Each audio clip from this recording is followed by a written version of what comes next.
भाडेवाढीवर प्रवाशांचा संताप, मंत्री प्रताप सरनाईक यांचा प्रयोग अपयशी ठरणार का?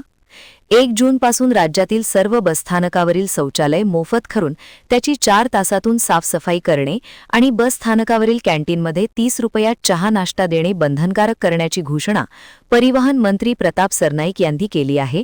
मात्र हा प्रयोग अपयशी ठरणार असून भाडेवाढीचा निर्णय प्रवाशांवर लादण्यात आला आहे।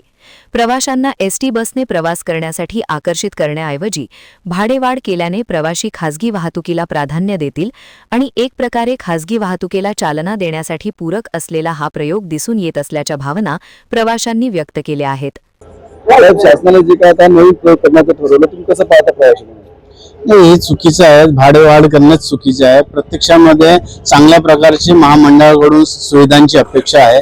प्रवाशांना आकर्षित करायचं असेल तर चांगल्या प्रकारच्या सुविधा देणे हे शासनाने प्रथम लक्ष ठेवायला पाहिजे। भाडेवाढ करून लोक खासगी प्रवासी वाहतुकीकडे झुकत आहे। आपल्याकडे हा प्रवासी कसा आकर्षिला जाईल आणि आपल्याकडे कसा टिकून राहील याकडे शासनाने अधिक लक्ष देण्याची गरज आहे। भाडेवाढ केल्याने खासगी प्रवासी वाहतुकीला एक प्रकारे शासनच चालना देत आहे असं माझं मत आहे। हे आता जे काही शौचालय मोफत केले जाणार आहे, कॅन्टीनवर 30 रुपयात चहा नाश्ता दिला जाणार आहे, हे आज प्रयोग आहे यशस्वी होईल सर? नाही, हे कुठेही यशस्वी होत नाही। आज जर तुम्ही बघितलं तर संडाससाठी 2 रुपये, आंघोळीसाठी 3 रुपये हे शासनाचे दर आहे, पण प्रत्यक्षामध्ये किती घेतल्या जाते? 10 रुपये संडाससाठी घेतल्या जातात, 15 रुपये आंघोळीसाठी, हे तर कमीत कमी सांगतो। काही ठिकाणी याच्यापेक्षा जास्त घेतल्या जातात।